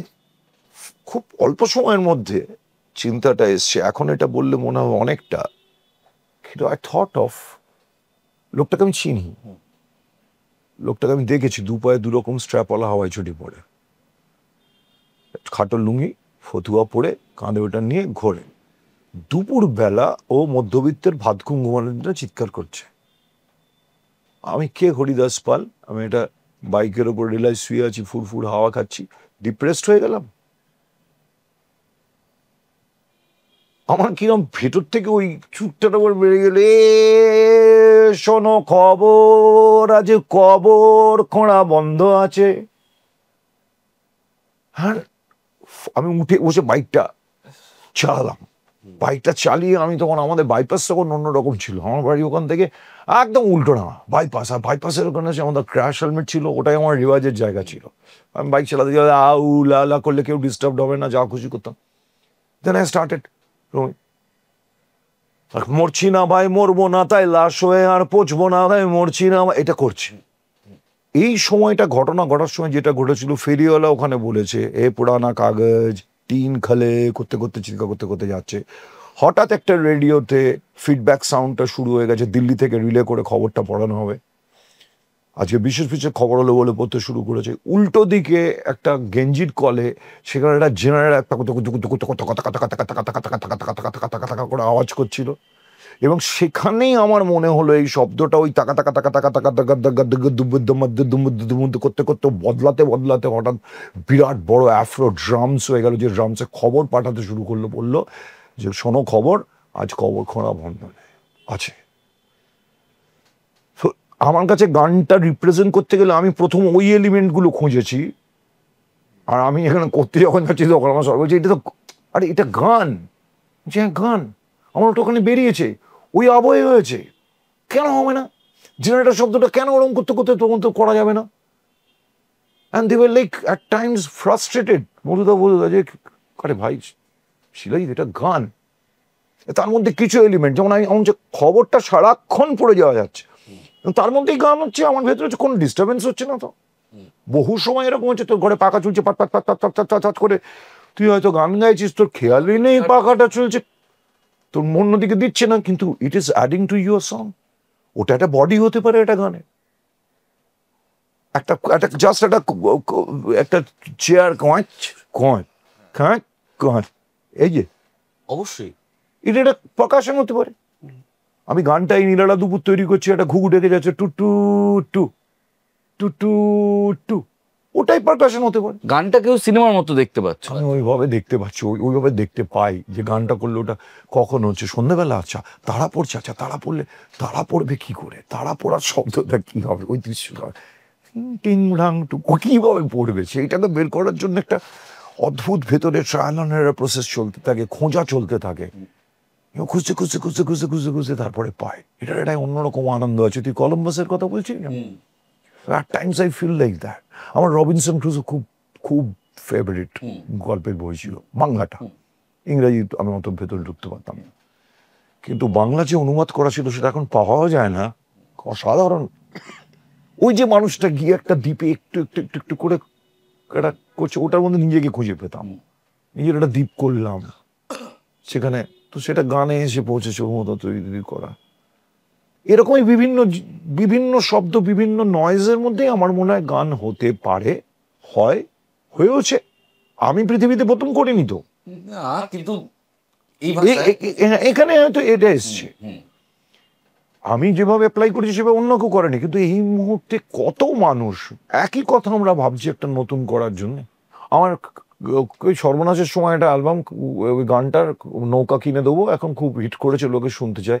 এক্স্যাক্টলি সামনের মাসে তোমায় নৌকা কিনে দেবো বলে বাংলাদেশে একটা দলের গান আছে, তাদের গানের কথা হচ্ছে সামনের মাসে আমি নৌকা কিনে দেবো, তারপরে সামনের মাসে তোমায় লাটাই কিনে দেবো, তারপর সামনের মাসে তোমায় এটা কিনে দেবো, ওটাকে, ওর গানটা সম্পূর্ণ আলাদা, কিন্তু ওয়ার্ড ফ্রেজিংটা সামনের মাসে আমি নৌকা কিনে দেবো। আমারও আছে, আমি খুব ভালো করে জানি আমি গানটা না শুনে আমি গান লিখেছি, এবং আমি এটাও বিশ্বাস করি উনিও যারা করেছে গানটা, সে আমার গানটা না শুনেই হয়তো করেছে। চারটে শব্দ পাশাপাশি পড়তে পারে না, একদম পারে, এটা আমিও বিশ্বাস করি। যেমন পিদারে পলাশের বোন যখন প্রথম আমি শুনেছি, বিশু যখন আমায় শোনাচ্ছে, আমি গানটা শুনে পিদারে পলাশের বোন পালাবো পালাবো মন ন্যাংটাই দূরে ঢোল কাটে, আমার 94-এর অ্যালবাম রিলিজ করেছে তো, 95-এর যে অ্যালবামটা করেছিল আমরাও বেঁচে আছি, তাতে একটা গান ছিল ঝুমুর গায়ন। ওই গানটা আমার গড়গড়িয়া বাড়ির ছাতেই তৈরি করা, এবং ওটা নূপুর বলে একজন আছে আমাদের, সে চাষ করে, সে বায়েন, তারা ঢোল এটাও বাজা। তোকে বলেছিলাম যে নূপুর আমাকে ঢোলটা এনে দেন, নিয়ে আয় না, ঢোলটা একটু বাজাবি, তখন আমার মাথায় আস্তে আস্তে ঢুকেছে কিরম বাজানো, শিবদা ঢোলটা কিন্তু ঢোলটা কেটে দিয়েছে গো ল্যাংটি দূরে। তো আমি ওই লাইন থেকে আমার ফট করে সত্যি দিন কাটে না, রাত কাটে না, ঢোল কাটে নেংটি দূরে, কাটেটাকে 3 ভাবে ইউজ করে খোলা। এবার গান আমার রিলিজ করে গেছে 2001 ফ্যাকে, আমি বসে ওর কাছে শুনছি, বলছে পিঁদারে পলাশের বোন ন্যাংটা ইঁদুরে ঢোল কাটে, তো আই ওয়াজ স্যার আমার ফ্রেজটা নিয়েছে, কিন্তু তারপরেই আমি থমকে কি বললাম, এই গানটা কবে শুনেছিস তো তুই প্রথম? বিকজ আমি জানি খুব ভালো করে এটা আমার, এটা বিরাট টনটনে জ্ঞান যে শিলাজিৎ তুমি সবকিছু করনি প্রথম, একটু সাবধানে, কি বলার আগে যে আমি এটা করেছি আর কেউ করেনি বলার, একটু সাবধানে যাও, কারণ এই পৃথিবী কোটি কোটি কোটি কোটি মানুষের কিছু কিছু করছে, কিছু না কিছু করছে, কিছু না কিছু করছে, তারও পা আছে, হাতা আছে, মাথা আছে, কপাল আছে, সব আছে তা তোমার মতো। সুতরাং খুব সাবধানে বলো যে আমি আমি এটা করেছি, এটা বলতে গেলে খুব সাবধানে, লোকে বলুক ঠিক আছে। তো আমি সঙ্গে সঙ্গে জিজ্ঞেস করেছি যে গানটা কবে শুনেছি, হ্যাঁ ছোটবেলা থেকে শুনছি। ছোটবেলা মানে তা কবে রে, আমি খালি 94 নিয়ে চিন্তিত, আর বছর 2 আগে আমি গানটা করেছি। তো তখন বলছি আমার আরো 10 বছর থেকে সুনীলদার লেখা গান। তো যেখানে লেংটি ইঁদুরে ঢোল কাটে, এ তো খুব স্বাভাবিকভাবে এসেছে তার জীবন থেকে। আসবেই, সেটা শব্দ আসতে পারে, তো ওই এতেই বললাম যে আমি অনেক কিছু করেছি, অনেক কিছু কি অদ্ভুতভাবে মানুষের সাথে মানুষের মিল হয়ে যায়। সুতরাং আগেও অনেকে করে গেছেন, আমাদের বাংলায় হয়তো করেছেন, যেগুলো বিশেষ করে এখন এই সময়টা রাহুল আমাদের তুই দেখবি যা যা ডকুমেন্টস বেরোচ্ছে পুরনো জিনিসপত্র যত বেরিয়ে আসছে তত আমরা জানতে পারছি আরো কত লোক কাজ করেছিল। ভয় লেগে যাচ্ছে যে এগুলো তো কিছুই পড়া হয়নি, এগুলো কিছুই জানা হয়নি, আর টাইমও নেই হাতে। এবার আমি কি করব? আমি কি আমার কাজ নিয়ে চিন্তা করবো না অন্যান্যের কাজ পড়বো দেখবো? সত্যি তো কি বুঝে উঠতে পারছি না এটা করতে গিয়ে কি করছি, লুপের মতো রিল দেখে যাচ্ছি। এটা কেন করো? এটা তো তোমার করার কথা না। অদ্ভুত ভাবে আমি তোকে বলছি আমি ট্র্যাপড, কারণ সেগুলো দারুণ ইন্টারেস্টিং। তুমি এমন অবসেসড একজন শিল্পী, তুমি পারলে তোমার মানে তুমি তোমার কোমরেও এঁকেছো গড়গড়িয়াতে, বাকি বাড়িতে তো একেইছো। এবার তুমি রিলে আটকে গেলে আমরা কার দিকে তাকাবো বল? এবার তুই বল, রিলটা আমি দেখছি একটা রাজহাঁস একটা কুকুরকে বেহাত চাটছে, এটা আমি কি করে না দেখে তাকি বল? এটা রাজহাঁস একটা কুকুর দুটো পাগল হয়ে যাচ্ছে, এটা আমি how can I miss this scene? এটা আমি পারছি না তো, আমি আমি আমি মানে আমি সিরিয়াসলি পারছি না। এটা বাঘের বাচ্চা, এটা বাঁদর, এটা বেড়াল, এটা শালিক পাখি, একজনে তারা একসাথে রয়েছে। আর আমাদের এখানে মানুষ জামা কাপড় খুলে গুলি করছে। এটা মানে এটা কত আনন্দের বল দেখি। সকালবেলা উঠে আমার ওই পোকা মারার মৃত্যু আর এই খুন, প্রতি পাতা খুন দেখার থেকে একটা রিলের মধ্যে দেখতে পাচ্ছি যে এটা আরে রিলটা একটা স্ক্রল টিয়া করলে পাখি একটু রক্তের ছিটে পাবে, পাল্টে দিত। ওটা তো সঙ্গে সঙ্গে তো যাচ্ছি না, 2-3টের মধ্যে আবার রেফারেন্স আমার একটা দেখাচ্ছে টিয়া পাখি একটা বাঘের সঙ্গে রিলা করছে। আমার মনটা আমি এখন স্কিপ করে দিই, আমাকে দেখাতে হলেও দেখি না, আমি স্কিপ করি, বিকজ আই ডোন্ট, আমার এটা গার্বেজ নয়। আমার কিছু স্মৃতি, সুখ স্মৃতি কিছু আছে, আর বর্তমান সময়ে কিছু ভালো জিনিস দেখবো, ভালো কিছু শুনবো, হ্যাঁ এমন সময় করব আমি যাতে আনন্দ পাই। এই যে যেগুলো তোমার কাল্ট হয়ে গেছে, ডাবলু গাবলু, থ্যাঙ্কুলালা, বুডলস, এইগুলো না এগুলো আমি কি করি, প্রথম কথা যে প্রত্যেকটা জিনিস যেগুলো রোজ বলতে থাকি সেগুলো বলার পরে মনে হয় এটা তো গাছগুলো বলা হচ্ছে, আর এটা অন্য কিছু বলি। গুড মর্নিং গুড মর্নিং গুলো, থ্যাংক ইউ থ্যাংক ইউ লালা, এটা হচ্ছে আমার একটা এক্সপ্রেশন। আর এতে গানের মধ্যেও কখনো যখন এসছে তখন এটা আসছে, এটা বাবা বলতো শোন দেখবি সব থেকে শক্ত যেগুলো জিনিস আছে সেগুলো মনে রাখার সুবিধে। যেমন দেখ মাইট্রোকন্ড্রিয়া তোর ঠিক মনে থাকছে কিন্তু 1 বছর শোনার পরে, ক্রাইসাবিবা তোর মনে আছে, কিন্তু সোজা অনেক জিনিস ভুলে যেতে পারিস, কিন্তু ওগুলো বলবি না। তো আমি আমার গানের যখনই আমি তো নোটেশন করে গান ওটা তো শেখাই হয়নি, করিও নি, করতাম না, সুরটা এসে গেছে, সুরটা এলে ওটাতে শব্দ বসিয়ে দিলাম, সেটা হোয়াট এভার জিবরিশ, বলে মডুলু বুলু বনটা মডুলু বুলু বনটা মনে থেকে গেল আমার, ওই গুডুলু বুডুলু পাটালে কুডুলু করে এটা মনে নিলাম। অনেক ঘুম পেঁচে বাড়িও ওরকম ভাবে শুরু দেওয়া ডুলু ডুলু। এখন গান তৈরির প্রসেস নিয়ে যখন আলোচনা হচ্ছে, একটা প্রশ্ন আমার মাথায় খুব ইন্টারেস্টিংলি এসেছে। তোমার কি গানের সুরের থেকে অনেক সময় গানের তালের শরীরটা আগে ধরা দেয়? তালটা তো মানে তোমার খুব হ্যাঁ তালটা আগে আসে। ইনফ্যাক্ট আমি দেখেছি বাচ্চাদের, মানে যখন আমিও শিশুশীল অবস্থায় নিজেকে দেখিনি, কিন্তু এমনি বাচ্চাদেরকে দেখেছি জেনারেলি, বাচ্চাদের because of the heart probably, the heart beat probably, যে রিদমটা ভেতরে জেনারেটেড হতে থাকে মানুষের, এবং তালে বাচ্চারা তালে নাচছে তুই মানে নর্মাল দেখবি তুই, কেউ শেখেনি, কেউ সেখানে 6 মাসের বাচ্চা সে তালটা দিতে আচ্ছা রিদমটা আমার মনে হয় ওই জন্য ওটাতে আগে আসে। আচ্ছা, নৌকো নিয়ে আমাদের নৌকো নিয়ে বলি তো কি বলি, শিলাদার সম্বন্ধেই বলতে হয় নৌকো নিয়ে বলতে গেলে। নৌকা হচ্ছে শিলাদার মানস পুত্র বলুন, মানস কন্যা বলুন, শিলাদার জন্ম দেওয়া একটি সংস্থা। দেখুন, শিল্পী হওয়াটা না আমার বিশ্বাস 24 ঘন্টার কাজ। আপনি 12 ঘন্টা এজেন্ট, 12 ঘন্টা শিল্পী, এটা হতে পারে না। If you are an artist, you are 24/7 an artist. এটা আপনি গড়গড়িয়ায় শিলাদাকে দেখলে, গড়গড়িয়া শিলাদার দেশের বাড়ি, সেখানে গেলে শিলাদাকে দেখলে বুঝতে পারবেন একটা মানুষ পুরোদস্তুর শিল্পী। ঘরের প্রত্যেকটা কোণায় সে আঁকছে, বাড়িটাকে শিল্পে ভরিয়ে রাখছে। শুধু তাই নয়, যেহেতু বীরভূমে গড়গড়িয়ায় শিলাদার বাড়ি, তার আশেপাশে কয়েকটি গ্রামে বেশ কিছু প্রান্তিক শিশু আছে। 3টি গ্রামের প্রান্তিক শিশুদের নিয়ে এই নৌকো সংস্থাটি তৈরি হয়েছে। সেখানে আমরা যাই, কখনো শীতের জামা যদি আমাদের বেশি থাকে শীতের জামা নিয়ে যাই, সায়ন যায়, আমি যাই, আরও অনেকে যায়, কখনো একসাথে ভাত মাংস খাই। এবং তুমি একটু নৌকো নিয়ে বলো, আর তুমি যে এই নৌকোর জন্য মানুষের কাছ থেকে 1 টাকা 10 টাকা দাও সেলফির বিনিময়ে, সেটা নিয়েও বলো, সেটা নিয়েও আমি প্রচুর আলোচনা হয়। ফেসবুকে বন্ধুত্ব করলে কেউ যদি ফ্রেন্ড রিকোয়েস্ট 2বার জন্য বলে, দাদা আমার ফ্রেন্ড রিকোয়েস্ট অ্যাকসেপ্ট করুন, 5,000 টাকা দে, 1 বছরের জন্য বন্ধুত্ব হবে, 1 বছরের জন্য বন্ধুত্ব হবে, আবার রিনিউ করবো কিনা দুজনের উপর নির্ভর করবে।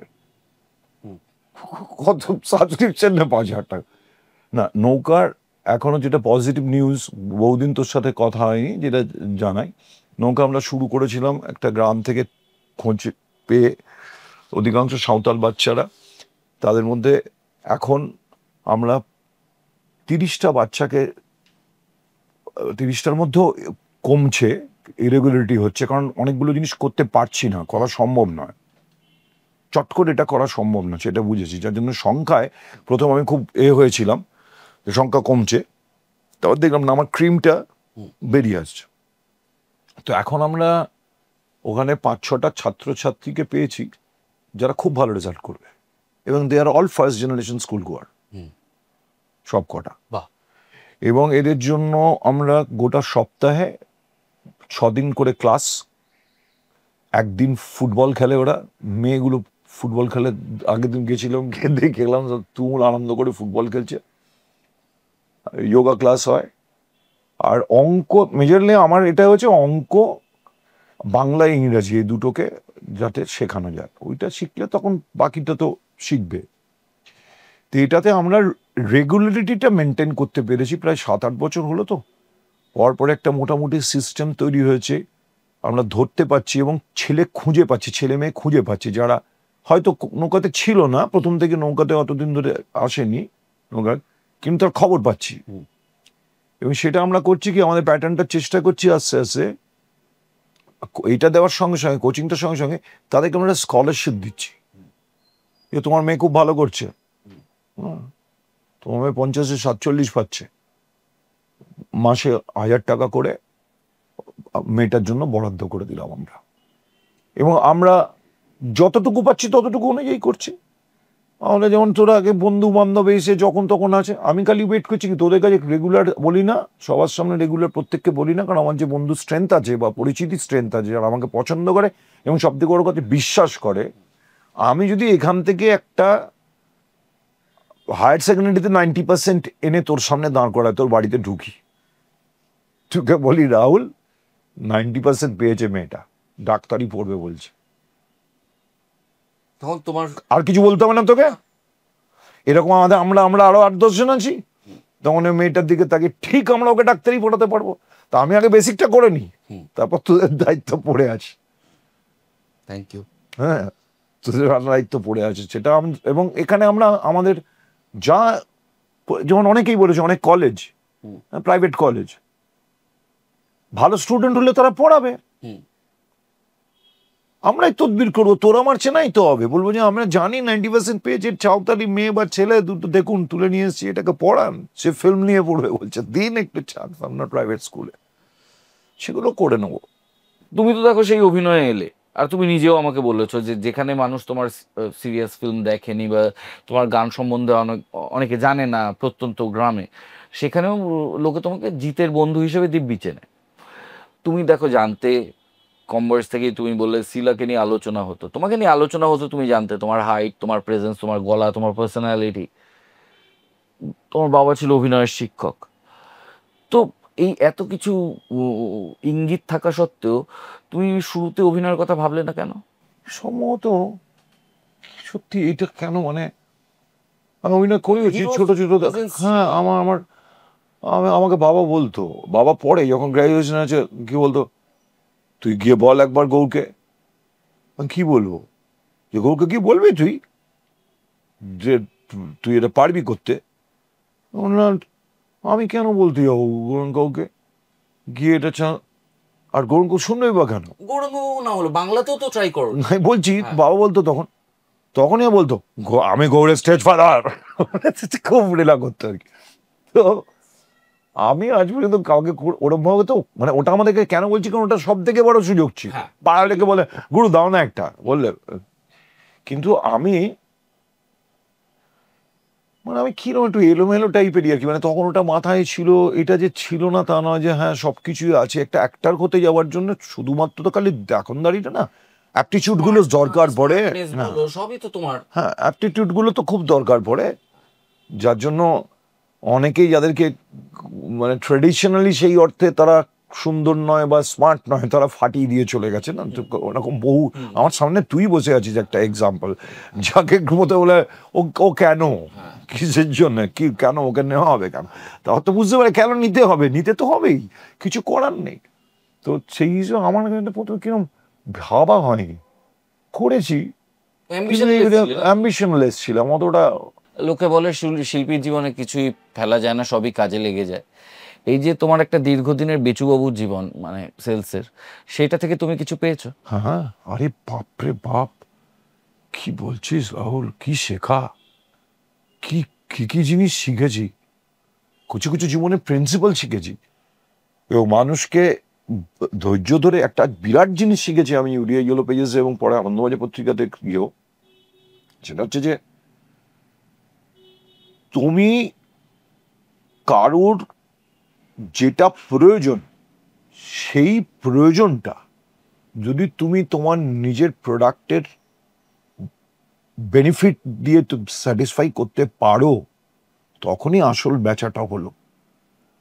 তুমি একটা লোককে গিয়ে রাহুলকে তুমি বুঝিয়ে এলে যে আপনার না হেভি এটা দরকার, স্বপ্ন দেখিয়ে এলে যে এটা করলে ওটা হবে, ওটা করলে ওটা হবে, আসলে রাহুলের এটা দরকার নেই, রাহুলের কাছে পয়সাটা ছিল বলে নিয়ে বেরোলে তুমি, ওটা বেচা হলো না। রাহুল যেটা চায় সেটা খুঁজে বের করো আগে দেখো ওর কি দরকার, এইটা শিখিয়েছে আমাদেরকে। আমি যেটা নই সেটা কখনোই আমি কাউকে গিয়ে বেচতে পারি না, আর বলতেও পারি না, ক্লেমও করতে পারি না, সেটা আমার অনেকে দুর্বলতা ভাবে। কিন্তু আলটিমেটলি ওতে তোমার অনেক লাভ, আমার অনেক লাভ হয়। আমি এসে থেকে প্রথম থেকে যে বলি গান জানি না, আমাকে অনেকে বলি কেন তুমি বলো পাবলিকের সামনে গান জানি না, তুমি গান জানি না বলছো বলেই তো তুমি গান জানি না, আর একজন বলছো তুমি গান জানো না, গান বোঝো না, গান করো না, এটা বলে যাচ্ছ। আমি যেটা জানি তার থেকে একটু কমিয়ে বললে ক্ষতিটা কি? আন্ডার সেল করো, দরকার নেই, গোডাউনে মাল আছে তো, শোরুমে কয়েকটা থাক, গোডাউনটা যেন স্ট্রং থাকে। গোডাউন যেদিন স্ট্রং থাকবে না তখন মুশকিল আছে। এবার আমি তোমাকে বললাম যে আমি তোকে এটা করে দেবো, 3টের সময় আমি একদম গিয়ে পৌঁছে যাবো তোকে, এবার আমি জানি আমি 3টে যেতে পারবো না, আমার পরের ইন্টারভিউটা ঝুলে যাবে, তাহলে তো আমাকে তো তোমাকে ইনফর্ম করে দেওয়া উচিত যে তুমি আগের থেকে জেনে নাও। আমি সাটাক করে তোমাকে জানাবার কেন গুরু আমি এটা পারছি না, ভাইটি আমার, তুই বুঝতে পারবি ঠিক এক্স্যাক্টলি। এটা আমি অন্য ধরনের বলছি, আমাকে যদি কেউ বলে এটা গজল গাইতে হবে স্যার আপনাকে, আমি কাকে কি বলবো? টাকা আছে এখানে, আমি তো তার কথাই বলবো যে আমি হবে না আমার অন্য, আমাকে এরকম হয়েছে, আমাকে এসে বলেছে রোলের কথা, এটা ক্যারেক্টার কথা, আমাকে কেন নিবি? আচ্ছা, আমরা যখন পপুলার হয়ে যাই বা আমরা যখন একটা ইমেজ তৈরি হয়, তার প্রতি তো আমাদের ভয়, বা ভয় না বলে আমি যদি দায়িত্ব বলি, সেটা তৈরি হয়। ধরো আজকে আমি যদি একটা 30 সেকেন্ডের রিল করি নাচের, তাতে যদি আমার 500টা ভিউও হয়, আমি স্বস্তিতে থাকবো না। তার কারণ রিল চালিয়ে নাচাটা, রিলে গান চালিয়ে নাচাটা জাস্ট আমি নই। ঠিক তেমনই যখন গান্ডু তুমি করলে, ধরো তুমি একজন পরিবারওয়ালা মানুষ, ফিল্ম স্টার, মিউজিকের এত বড় একজন স্টার, এবার গান্ডু যদি আজকে এখন কার্ড স্ট্যাটাস পেয়েছে বলে অন হাইন্ডসাইট এগুলো বলা সহজ হচ্ছে, কিন্তু যদি গান্ডু রিলিজই না করতো, মানুষ দেখতে না পেত, যদি অবান্তর কিছু শর্টস দেখে লোকে একটা পর্নোগ্রাফিক ইমেজ হিসেবে রেখে দিত, সেই সব তুমি ভাবোনি নাকি কিউ এর সাথে তোমার সম্পর্কটাই মেন দাঁড়িয়েছে না, সেখানে? কিউ এর সাথে সম্পর্ক একটা ব্যাপার আছে। এর আগেও একটা ছবি আমার যেটা মনে হয় গান্ডুর আগেও একটা কাল্ট এরকম তৈরি হয়েছে, যেটা হয়তো এটার বিস্ফোরণের অনেক আগে, সেটা হচ্ছে Y2K। চন্দ্রিলদার দারুণ ছবি। এই ওয়াই2কে নিয়ে আমার পরের প্রশ্নটাই ছিল। চন্দ্রিলের ছবিটাকে আমি আমি আমি বলবো যে পাথ ওপেনিং গান্ডু অনেক পরে। তো এবার দেখ, যে জিনিসটা বলতে চাইছি, চন্দ্রিলদা সেটা- কি করে ভরসা করলে? ফর্সা মানে চন্দ্রিল রেগে গেছিল আমার উপরে। আমার কোনো ধারণাই ছিল না SRF বলে একটা ইনস্টিটিউট আছে এবং তাতে চন্দ্রিল পড়াশোনা করে, এটা আমার কোনো ধারণাই ছিল না। এবং ও ফার্স্ট ব্যাচ ডিরেক্টর, আমার জাস্ট ধারণা ছিল না। তো গিয়ে আমি প্রতি কত টাকা দিয়ে জিজ্ঞেস করছি, SRF ছবিতে জিজ্ঞেস করেছি, দেখো আমরা টাকা দিতে পারবো না, এটা হবে না, তুমি এটা বোঝো, যেমন ও করে বলে। বলার পর আমি বলি ঠিক আছে, আমাকে টাকা দিয়েছিল, মানে তখনকার অনুপাতে যেটা সম্ভব ছিল সেটা দিয়েছিল। এনিওয়ে সেটা কথা না, কিন্তু আমি তখন স্ক্রিপ্টটা ফার্স্ট লাইন শুনে আমি বলছি এ কি রে, এটা করতে হবে আমাকে? বলছি এটা তুমি ছাড়া হবে না। আমি ছাড়া হবে না মানে তুই আর কোনো লোক পেয়ে নেবো না? এটা হবে না তুই ছাড়া, আমার স্ক্রিপ্ট বদলে দিতে হবে। তাহলে তুমি বলতে পারো তোমাকেই করতে হবে, তোমাকে ভাবেই করা হয়েছে, তোমাকে এটা করতে হবে। এবং আমার সিনটা সারাদিন ধরে শ্যুট করেছিল বেহালাটা বাড়িতে। এটা যখন আমি করতে গেছি তখন আমাকে এখানকার প্রথিতযশা ডিরেক্টর, করার পরেই সেটা হয়েছে, সেটা পরে আসছি প্রসঙ্গটা। তো এটা যখন করতে গেছি তখন আমি দেখলাম যে SRFTI is sponsoring the film. So the faculty out there, তারা এটাকে আগে অ্যাপ্রুভ করছে, এরপর সেন্সর হবে, সেন্সর এটাকে করবে, সুতরাং সেই ভরসাটা রাখতে পেরেছে। কিউ এর ক্ষেত্রে হয়তো ইনস্টিটিউশনাল ঘটনাটা ছিল না, কিন্তু what ever he was thinking or doing, it was that way. সেটা ভাবনা, ওটা ওর ভিশনটা ওরকমই, ওরম ভাবে দেখেছে, ওরকম ভাবে কথা বলেছে, এ করেছে। এবং সেটার ক্ষেত্রেও এক ব্যাপার আছে, সেটাও তুমি চোরাগোপ্তা চালানোর নেই, সেটার জন্য আমাদের দেশে সেন্সরশিপ আছে, কথা আছে, এবং বিভিন্ন ধরনের ছবি আছে, থাকবেও পৃথিবীতে। আমাদের মেয়েরা বদলায়নি। আজকে আমাদের 15 বছর 20 বছর আগে, কেন কিছুদিন আগে পর্যন্ত শুনেছি বাচ্চা বাচ্চা ছেলেরা বলে একটা মাল তুললাম, এখন মেয়েরা বলে বেশ করে 100% ঠিক করে। এবং এগুলো উত্তর তো পেতে হবে আজকে। অবশ্যই। এতদিন ধরে আমরা বলে এসছি হ্যাঁ এরা মাল তুললাম, তো এখন ওদের সময় এসছে বলে, এটা এবার দিয়া সহজকে সামলাতে হবে। ওদের সামলাতে হবে, ওদেরকে সামলাতে। আর না, আমাদের অ্যাটিটিউডটাই বলছি আমি, এই যে একটা বরফবরের অ্যাটিটিউড পেয়েছে মহিলারা, বলতে পারছে, তার জন্য কিছু কিছু এখনো পারেনি, এখনো শহরেই সেটা সেন্ট্রালাইজ। রাইট, গ্রামেও হচ্ছে, আরো আরো হলে ভালো হচ্ছে ভেতরে ভেতরে, তোর কোনো আইডিয়া নেই। দেখ, আমি আজ থেকে আমি বলছি তো, যখন আমি ক্লাস 8-9 পড়ি, আমার কাকা আমাকে মুম্বাই থেকে একটা জিন্স কিনে দিয়েছিল। জিন্সের কোম্পানিটার নাম মনে আছে আমার, কেয়ারউড বলে একটা জিন্সের কোম্পানি ছিল। সেটা পুরো ওয়াশড, স্টোন ওয়াশড, ঠিক আছে একদম। তখন আমাদের কলকাতা শহরে এই জিন্সটা কেউ পরতো না, মানে অ্যাক্সেসও ছিল না। আমার একটা দুটো বন্ধু বান্ধব হয়তো পরতো। তো আমি ওই জিন্সটা পরে গ্রামে যাওয়ার পরে, গ্রামে বলেছিল আমার এক বন্ধু, যে সিলুদের অবস্থা কি পড়ে গেছে বলেছিল। এবার এবং সেই সময় আমার মাকে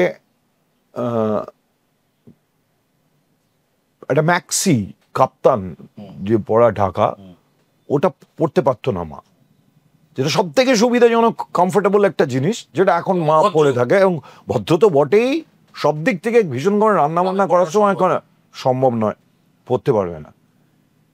কতদিন তুই আনকমফোর্টেবিলিটিকে আটকে রাখতে পারবি? কোনো বিদ্রোহ হয়নি, কোনো বিপ্লব হয়নি। তুই গ্রামে ঢোক, এখন বাচ্চা মেয়েরা জিন্স পরছে, কলেজের ছেলেমেয়েরা জিন্স পরছে, সুবিধে হচ্ছে তাদের, বাড়িতে তারা এরকম হাউস কোট পরছে। এবং এটা তো আপনা থেকেই হয়ে গেছে। তো ঠিক সেরকমভাবে মেয়েদের ক্ষেত্রে, মেয়েরা যেভাবে যেটা করছে, মেয়েরা অ্যাটলিস্ট তো হাকটা এটা বলতে পারছে, ইকুয়ালিটির কথা বলতে পারছে, ইকুয়ালিটির মতো কাজ করতে পারছে, মানে আমি চাকরি করব, আমি এটা মেয়ে হলেই বড় হলেও তার বাবাও চিন্তা করছে, সেও চিন্তা করছে আমি এটা চাকরি হোক বা আমার ইনভলভমেন্ট, আমি রোজগার করব যে কোনো ভাবে। এই ইকুয়াল থিঙ্কিংটা কম। যেখানে আমার মা, মানে মাকে পছন্দ হওয়ার গল্পটা একটা খুব ইন্টারেস্টিং গল্প। আমার ওই গড়গড়ে বাড়ির যে চিন সাথে তুই বসে আড্ডা মেরেছি আমি, ওই নিচের ছাদ থেকে দাদু ঠাকুমা উঠেছে, আর তখন ওই তেঁতুল মোনা পুকুরটা পাশ থেকে একদম পরিষ্কার দেখা যেত, অত ঝোপঝাড় ছিল না। তো মান ফ্রক পরে পুকুর ঘাটে দাঁড়িয়ে আছে, দাদু ঠাকুমা ছাতে, সেটা দেখেছে, ওই দূর থেকে দেখে পছন্দ হয়েছে। কার বাড়ি এসছে? ডাবু দিদা, মানে আমার ডাবু দিদা হচ্ছে আমার মায়ের মাসিমা, সে আমার বাপের বাড়ির পাশেই। সঙ্গে সঙ্গে ডাক পড়েছে, দাদু ডেকেছে, ওকে পাঠাও তো, কে এসছে ওর সঙ্গে? মা এসছে দেখা করতে, জেঠু ডেকেছে, দেখে পছন্দ হয়ে গেছে। ঠাকুমার কথা বলে তোমার বাবার নাম তো রামতারণ রায়? হ্যাঁ, বেশ ঠিক আছে, বাড়ি যাও, আর কাল থেকে ফ্রক পরো না। মানে এটা হচ্ছে তোমার বিয়ে ঠিক হয়ে গেল, কাল থেকে আর ফ্রক পরবেন। হ্যাঁ মা। সো এই অবস্থা থেকে একটা বাচ্চা মেয়ে, এবং মা যখন মাকে বিয়েটা দিতে আমার বড় মামা খুব বারণ করেছিল। আমার বড় মা ডাক্তার ছিল, বড় মামা বলছে কেন নিপুকে পড়তে দাও না, ও পড়ুক, হ্যাঁ একটু পড়ুক, ও পড়ুক। পড়তে দেয়নি কারণ মায়ের আগের ব্যাচের একজন মেয়ে প্রেম ফলে ওটা রাখা যাবে না, বিয়েটা দিয়ে দিতে হবে আর কি। তুমি তো সবার ভাগে প্রেমটা করে নিলে, মা বাবা। দেখ, শুধু মা বাবা নয়, আমি প্রেম করেছি বলে সমাজের ইকোসিস্টেমটাও বেঁচে আছে। অনেকে পারেনি করতে, সে কাজগুলো কে করে যাবে বাবা? অতৃপ্ত আত্মা ঘুরে বেড়ানোর তো কোনো মানে হয় না। সামাজিক একটা দায়িত্ব আছে তো, একদম ব্যালেন্স মেনটেন করাটা তো একটা দায়িত্ব। কতজন যাদের সাথে আমি একটু ভালোভাবে কথা বলেছি, একটু মুগ্ধতা দিয়েছি, একটু গিয়ে আনন্দ দিয়েছি, নিজে ঘাম ঝরিয়ে চিৎকার করে লাফিয়ে নেচে যা করেছি, শুধু আমি নই, আমার মতো অনেক শিল্পীরা আছেন, তারা করেছেন, যার মধ্যে একজনকে আমি মনে করি যে না থাকলে ইকোসিস্টেমের গন্ডগোল হয়ে যেত আমাদের দেশে, এবং তাকে ব্যাকআপ দিয়েছে সেই সমস্ত মিউজিক ডিরেক্টরস, সেই সমস্ত লোকেরা, তার সময়ের যারা ছিলেন প্রত্যেকে ঢেলে দিয়েছে, ও ঢেলে দিয়েছে। ওই চ্যাপ্টারটা বাদ দিয়ে দিলে তুই দেখবি যে ভারতবর্ষের মানুষ শান্তিতে নেই। একটা সময় কিশোর কুমারকে বন্ধ করে দিয়েছিলেন না আমাদের গান্ধী পরিবার, হ্যাঁ বন্ধ করে দিয়েছিল, এবং বাধ্য হয়েছিল পুরো উল্টো দিকে ফেরত বাধ্য হয়েছে। ও নিজের মতন ছিল, ও কিছু বলে না, ওর বয়ে গেছে। মানুষটা এগুলো তো আমাদেরকে শেখায়, আমরা পারবো না করতে, কিন্তু ও পেরেছে করতে, যে না যাবো না, পয়সা ছাড়া যাবো না, তাতে গান বাদ দিয়ে দিবি দে। আর তখন রেডিও একমাত্র মিডিয়াম, অন্য কোনো অপশন নেই। তখন বলছে রেডিওতে গান বন্ধ করে দিল, সিনেমা ফ্লপ হওয়া শুরু করে দিল। সিনেমা মানে ও বলছে না, মানে ওই কি বলে, টাকা ইনভেস্ট না হলে গান্ধীরাও ফেরত আসতো না। অনেক বড় বড় টাকা ইনভেস্ট হয়েছিল ওর পিছনে, 100%। না হলে একজন শিল্পীর কাছে নত হয় নাকি সরকার? হয়, কোনোদিন হয়েছে? কারুর কাছে হয়েছে? কি বলেছিলাম আজকে আপনাদের সাথে একটা আকাশের দেখা করাবো, আজকে সেই আকাশের সাথে আপনাদের দেখা করালাম। যারা আমাদের বয়সী বা আমার থেকে ছোট, সায়ন, দীপাংশু, আমাদের মতো ছেলেমেয়েরা, যারা আমরা কখনো আটকে যাই নাগরিক ক্লেদে, নাগরিক তাড়াহুড়োয়, আমাদের দৌড়ে, যখন দেখতে পাই যে আমরা একটা গলির মধ্যে ঢুকে গেছি, তখন আমরা এই আকাশের সামনে গিয়ে বসি, অনেকগুলো উত্তর পেয়ে যাই। শিলাদা আমাদের প্রজন্মের কাছে একটা আকাশের নাম। এবার সেই আকাশ আপনারা কতটা দেখতে পেলেন, কতটা পেলেন না, সেটা তো শিলাদার দোষ নয়। সহজ কথার আয়নায় যতটুকুনি আকাশ ধরা পড়লো সেটুকুনি দেখাতে পারলাম। আমার প্রিয় মানুষ, প্রিয় শিল্পী শিলাদা। এই গেঞ্জি যথারীতি বংমেড বানিয়েছে, ওরা আমার গলা কেটে আপনার নিজেদের বিজ্ঞাপন চালায়, এত অসভ্য। ওদের গেঞ্জিগুলো কিনে নেবেন, আর আমার শো লাইক, শেয়ার, সাবস্ক্রাইব করে দেবেন, যাতে আমিও শিলাদার মতন যুগের পর যুগ ধরে নিজের জওয়ানিটা বজায় রাখতে পারি, তাই তো? নমস্কার।